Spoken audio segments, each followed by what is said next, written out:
we're gonna talk about something a little bit different than my normal style of video. It's a video that's been pretty highly requested in the comments, and I don't know why I haven't really done it before, but it just kind of seemed like the right time to do it now. So I'm gonna talk about the books that made me a reader, specifically the book series that made me fall in love with reading, starting all the way back in my childhood up to kind of the teenage years where I discovered young adult fiction and the series that gripped me so much and left me wanting to go find more series similar to it. I'm not really going to talk about the plots of these books and these series just because they're honestly all so popular and familiar that I imagine everybody pretty much knows the plots of the books by now. I think all of them have been made into movies or TV shows as well, so even if you haven't read the books, you probably have a pretty good handle on what the story is itself. So I'm not really going to talk about plot. I'm not really going to talk about my opinions of the books, characters, or the writing, which are usually things that I do talk about in these videos. I'm just going to talk about my experience with them and maybe why I picked it up in the first place and how it changed me as a reader. So let's just get right into it. I mentioned this very briefly in a video I posted, I think last summer one time, but I was actually homeschooled. My mom decided to homeschool me and my siblings, and she has a master's in teaching, and we kind of made this classroom in our basement, and my mom is a big reader as well and has always been a big reader, so she did a good job at kind of instilling that love of reading into me and my siblings as well. And so a lot of this comes from her. And so the first series that I want to talk about is The Chronicles of Narnia by C.S. Lewis. This is actually my mom's book set that she had as a kid. You can see it is extremely torn up, but I think it is absolutely beautiful. I think she had this in the 70s, and I'm missing one book because I had loaned it to a friend, but I think the graphic design on these books is so freaking cool, and I wish that more books looked like these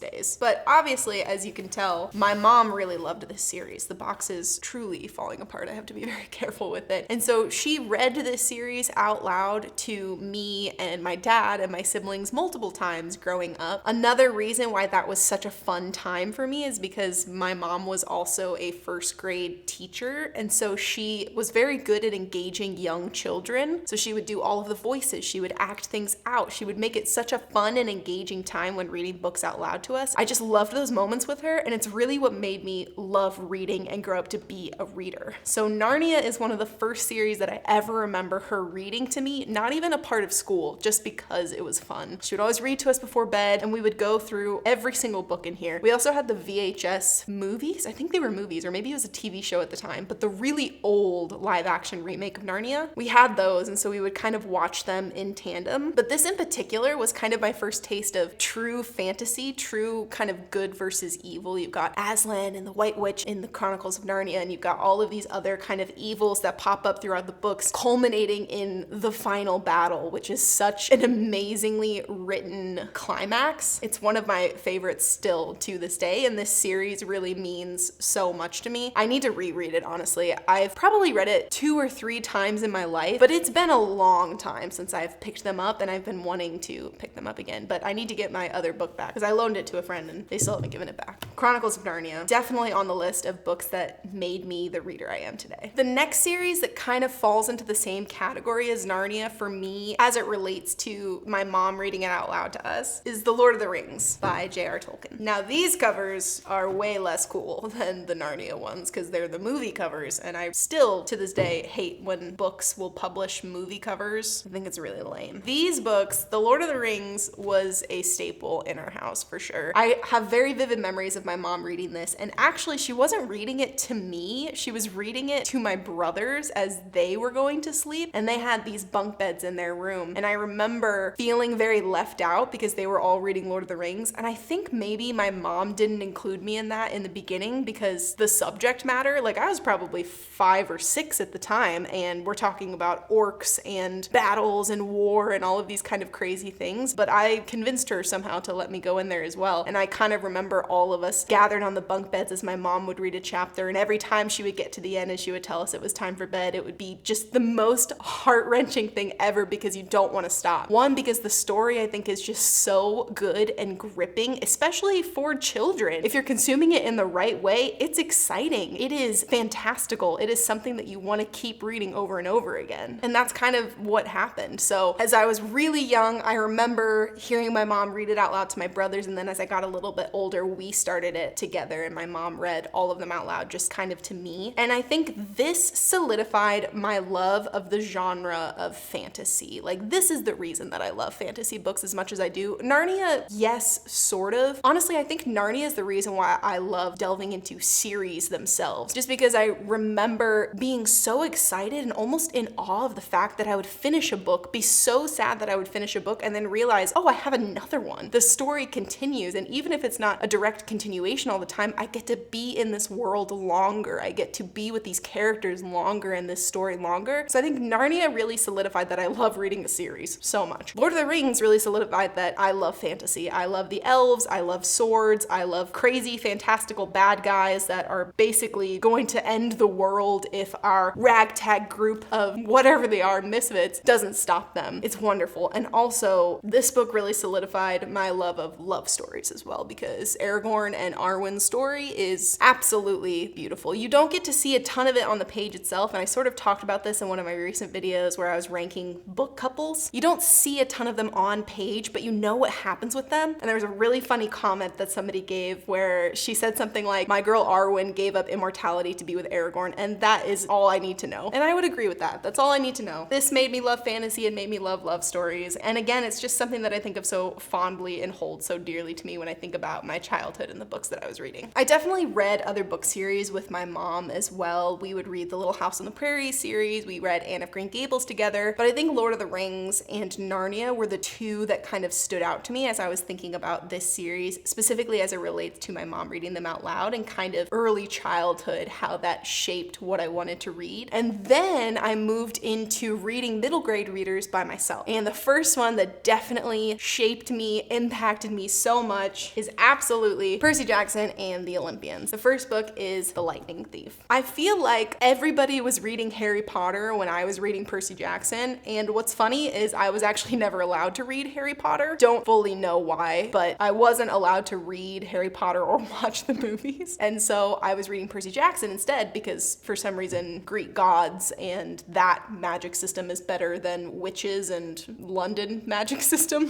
whatever. But this was kind of the first book series that I chose to read by myself outside of a school thing. My mom wasn't reading it for me. I made the decision to read this book and I absolutely devoured this series. I have a very vivid memory of being on a family vacation to Disney World, and I think The Titan's Curse had just come out. And I was so desperate to get The Titan's Curse that I made my dad drive me to Borders, not Barnes & Noble, to get The Titan's Curse when it came out while we were on vacation, because I could not even imagine waiting until we got back home to get that book. This was the first book that I read where I kind of could identify as the characters, because I feel like I was around the same age as Percy and Annabeth and sort of Grover as they were going through these stories. They kind of start out as 12, 13, 14, and they grow up to be 16 or 17, I think, in the last book. And so I was reading it around that time. I was kind of preteen, junior high, so I felt like I was going at the same pace as them, which was really exciting. This definitely got me on a Greek mythology kick for a long time. I had all of these history books and these tomes of textbooks that were talking about Greek mythology and even Roman mythology in there, and that kind of made me a nerd for a little bit. But overall, this kind of is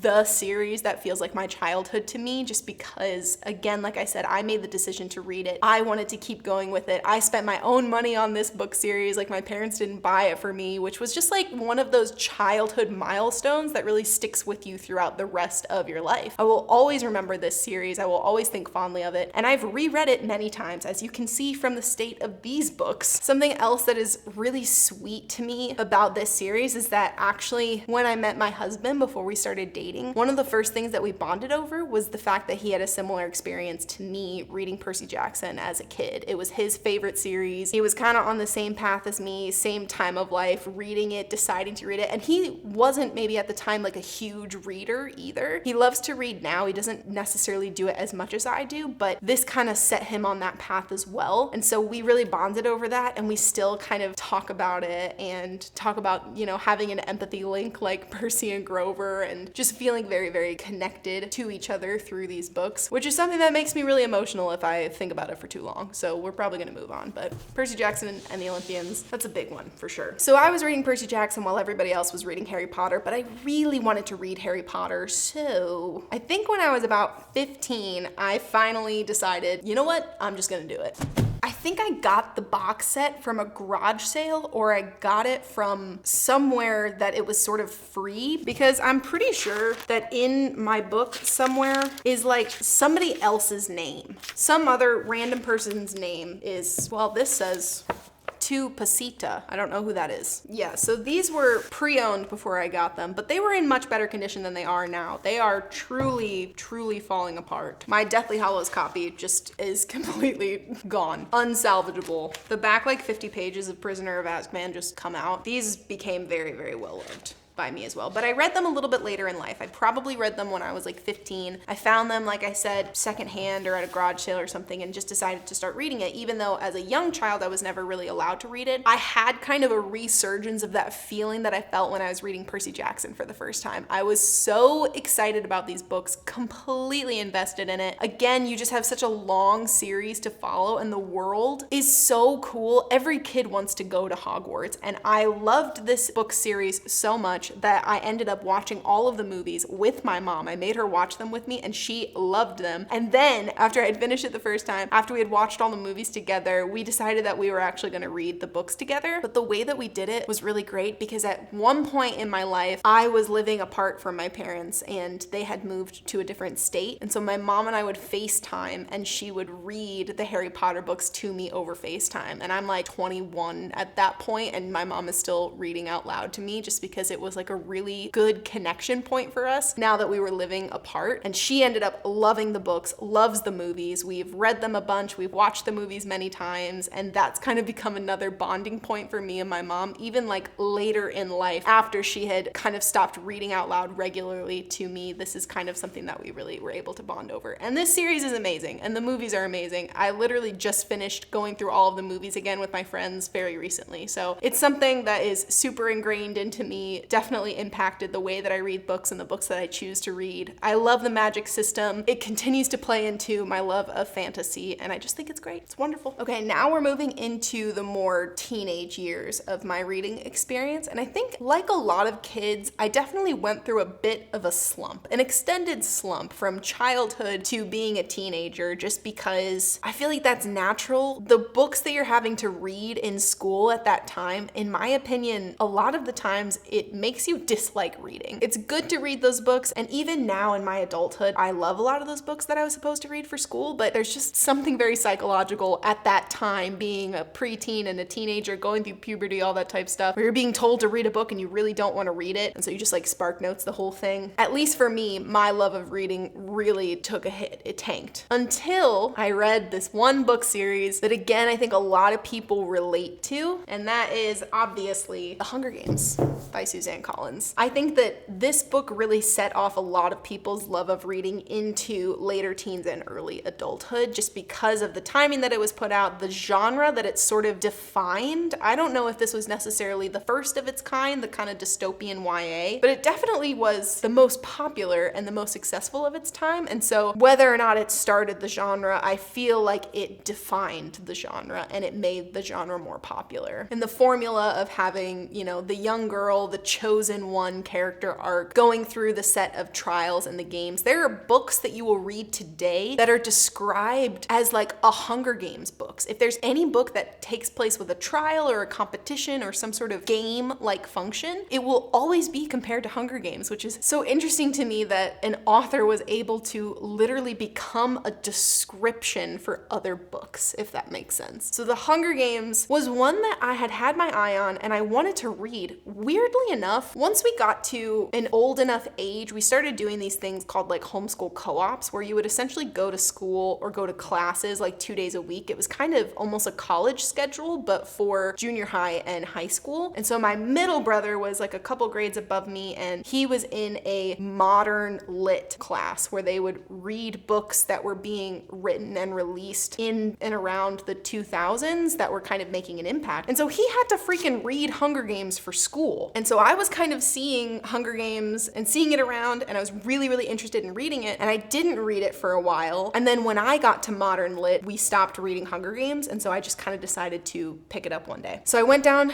to our shelf in the basement where all of our school books were, and I picked up the Hunger Games. This was like a couple years after my middle brother had finished that class, and I started reading it, and I instantly fell in love with this book. I loved it so much. It felt, for whatever reason, very adult to me because Katniss is like 16, and I don't even know how old I was when I was reading it. I wasn't 16, but it felt like I was reading something older for the first time, and that was really exciting to me, but I also was so invested in the story itself. And then one day, the book disappeared. I had had it in my bedroom, or I had had it maybe on the couch if I was reading it one time, and then all of a sudden I couldn't find the book. It was very confusing to me, and I was very upset because I was in the middle of it. And then eventually I found out that my oldest brother, he's 6 years older than me, and he was maybe visiting from college, or it was a summer break from college. He had taken the book and started reading it. My oldest brother is not really a reader. He reads a lot of nonfiction, but he never really read fiction. And for whatever reason, something possessed him, and he decided to read Hunger Games. At the age that I was and at the age that he was, we weren't super close at the time because it's kind of difficult for maybe like an 18-year-old to be close to a 12-year-old or a 20-year-old to be close to a 14-year-old. We were in such different stages of life that we weren't the closest at the time. Now we're like best friends, and it's amazing, and I love him so much. But at the time we weren't super close. But him deciding to read this book at the same time that I was reading it, I got really excited because it was kind of like a connection point for me and him. And so we had decided that we were going to have a neutral zone where the book cannot stay in either of our bedrooms overnight. When you were done reading the book, you had to go and you had to put it on the living room coffee table so that the next person could find it easily and didn't have to go looking for it. And we did that with all three books. We read them together. I think I was reading them much faster than him, if I'm being honest, but we still were kind of going at that pace. And then once we finished the books, the movies started coming out, and so we were able to go and watch the movies together over the next like 4 years. And so yes, this book series is like really important to me because I love the series. It kind of kickstarted me into reading young adult, some dystopian stuff, more like older trilogies for the time. But also when I think back on it, I think back on how it actually impacted my relationship with my brother in such a positive way. And so this series really means a lot to me, not just because it sparked me into being a reader again after reading in my childhood and now kind of going into teenage years wanting to just read for fun, but also because it has like a deeper meaning with my family, which is really cool to me. So that's the Hunger Games. And then naturally, you finish the Hunger Games and you're like, well, what do I read next? Because I have to read something similar or else I'll die. So you move on to Divergent, obviously. I think I actually did this a little bit backwards, and I saw the Divergent movie before I read the books. Me and my older cousin went to see the movie. She was living with us at the time. I think I was 15 and maybe she was 17. We went to go see the movie in theaters, and guys, that movie still kind of slaps. Like, we watched it again pretty recently. It's so fun. It's such a fun time. I really like the dystopian world that Veronica Roth created, even though it definitely was drifting behind Hunger Games and kind of capitalizing on that success of that genre and that type of series. There's no arguing that you can draw some similarities there. I still feel like she created a pretty unique world with the different factions, and I really enjoyed it. I loved the movie. I instantly bought the books. I loved the first book. This was the first series where I stayed up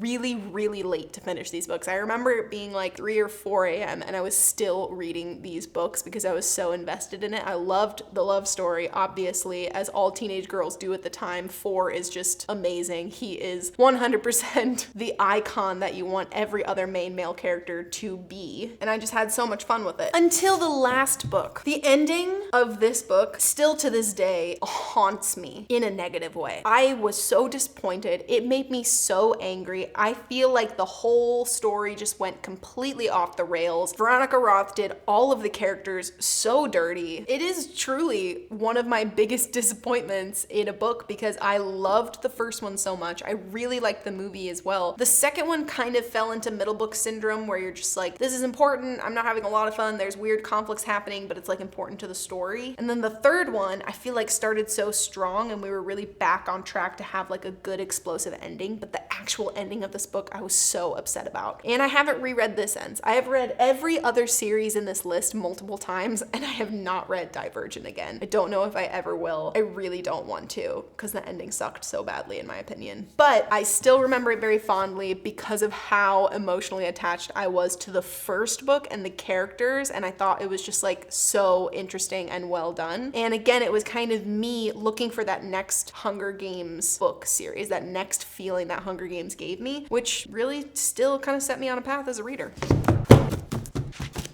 This is a lot, but I can really confidently say that all of these books, all of these series made me the reader that I am today, and it developed my love of reading. Obviously, I read so many different genres now, whether that is romance, mystery, fantasy, romantasy, literary fiction, historical fiction. There's everything out there, and I feel like I'm becoming a reader that just enjoys a good book. Yes, there's genres that I gravitate to, but if it's a good book, it's a good book, and I can enjoy things from many different genres. Obviously, these are all kind of in the same genre. It's sort of fantasy or like a young adult dystopian type thing. But this developed such a love of reading for me that now I'm able to kind of branch out and try all of these different new things. And so all of these books are really important to me. They mean a lot, whether it even relates to family relationships. It was interesting how many of these books I actually experienced with other people in my family and bonded with them over. And I just kind of love that.